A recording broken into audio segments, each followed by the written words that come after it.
Since the era of the Aventador's dawn for Lamborghini, its predecessor, the Murcielago, is entitled to a fitting farewell.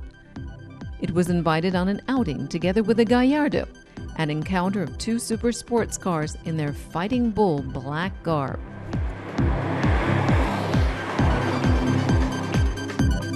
Between 2001 and early 2011, the Murcielago was the alpha animal in the pack of the top-breed super sports cars wearing the Bull badge.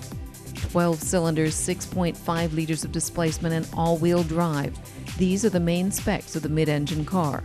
In that respect, the Murcielago was no different than the Aventador.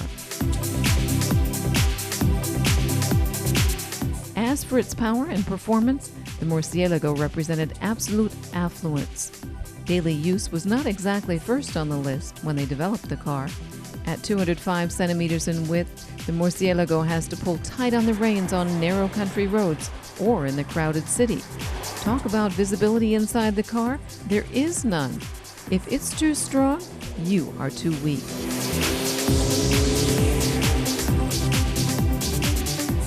On tracks with narrow turns, there are better steering sports cars than the Murcielago. Its width, the relatively long wheelbase, 2 meters 66 to be exact, and at 1,700 kilos, detract from its ever-possessing go-kart skills.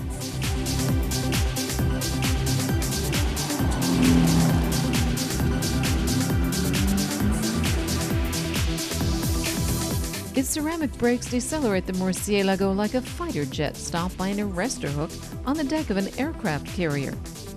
The right response to negative acceleration for the surge from 0 to 100 in 3.2 seconds. Presented in 2003, the Gallardo followed the Murcielago nearly 8 years long as a shadow, not in its shadow. The mid-engine two-seater remains seductive with a V10, 5.2 liters of displacement, 560 horsepower, and all-wheel drive. More compact dimensions and 200 kilos less than the Murcielago led to a tie in terms of the dynamic quality of the two Lambos. The Lamborghini Gallardo is a multi-talented super sports car. Thanks to its compact dimensions, it handles well on narrow roads, is docile in the city, and comfortable enough for a long journey. Like the Murcielago, Lamborghini offers the Gallardo both as a hardtop coupe and a soft-top convertible. The open-top version gives you a much better chance at listening to the roar of the engine.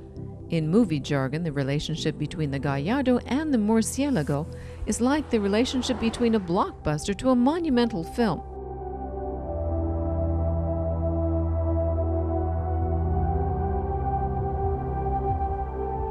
All-wheel drive and dynamic control programs in both cars lead to impeccable traction when accelerating.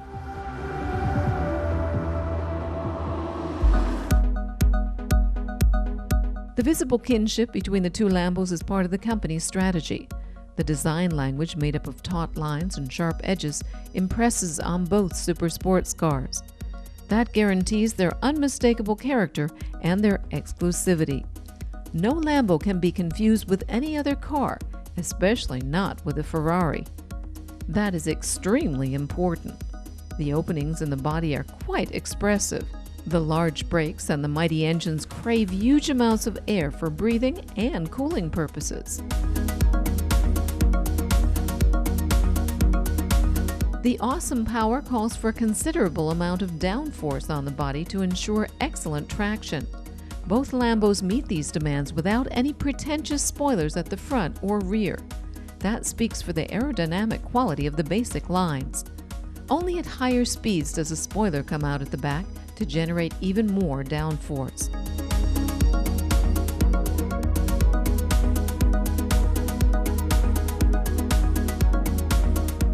Let's turn our attention once more to the Murcielago.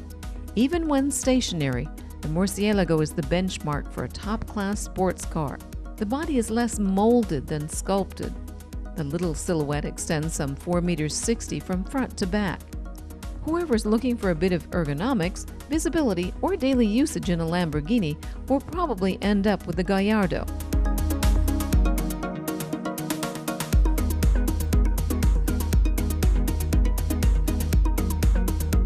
The Murcielago as the top model is much more eccentric. Among other things, the side openings in the C-pillar. When the engine requires an added amount of air, they extend automatically. As for the materials used, carbon fiber for the body and ceramics for the brakes, they represent the best in modern engineering. The heart of a Lambo is the engine. In both cars, the monumental works of mechanical engineering rest beneath lids of glass at the rear. These brutes just yearn to be marveled at. The Murcielago has a long tradition at Lamborghini. It counts among a number of other sports cars that became legends due to their styling and power. Its predecessors were the Miura, the Countach, and the Diablo. Whoever falls prey to the lure of a Murcielago and has saved up 300,000 euros should not hesitate to make their dream a reality. In just under 10 years of production, more than 4,000 people made the decision to take this bullish car by its horns. Only few will ever regret this decision. It's only natural that the successor, the Aventador, should be stronger, lighter, faster, and more frugal than the Murcielago. Even in building super sports cars, there's a rule: the best is the enemy of the good. Still, the Murcielago is unbeatable when it comes to excessive eccentricity. With its leaving, we also bid farewell to a tradition-packed drivetrain. Its V12 stems from the first Lambo, the 350 GT, built back in 1964.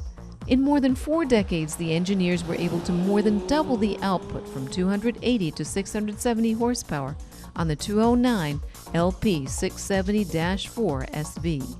This engine was both the expression of technical genius as well as rebellion. The V12 was designed by Giotto Bizzarini, head engineer at Ferrari until 1963, and responsible for the immortal 250 GTO. Bizzarini had a falling out with Ferrari just like Ferruccio Lamborghini had. Like the brand, the engine was also the result of the rebellion against Ferrari. And until this farewell presentation of the Murcielago, nothing changed. Black, yellow, orange, or bright green. These have been the colors of a Lambo since the beginning, but definitely not red. Today, the fascination of driving a Lamborghini, either with a deep 12-cylinder rumble or a somewhat croakier drone of the V10 at your back, is also thanks to lucky circumstances. Actually, at the end of the 90s, nobody counted on Lambo ever recovering from its downfall. If Audi had not taken over, Lamborghini would probably have gone down in history as one of the many failed sports car labels, like Izzo, Bizzarini, Bacel, or De Tomaso. The strict regimen at Audi endowed the cars with a quality never known before, and finally the technical capacity the brand had always wanted. That can be experienced and enjoyed every meter you drive, regardless of whether you're behind the leather-clad steering wheel of the current Gallardo or the retired Murcielago. Following its final outing, like its predecessors, it can now ripen into a cherished icon.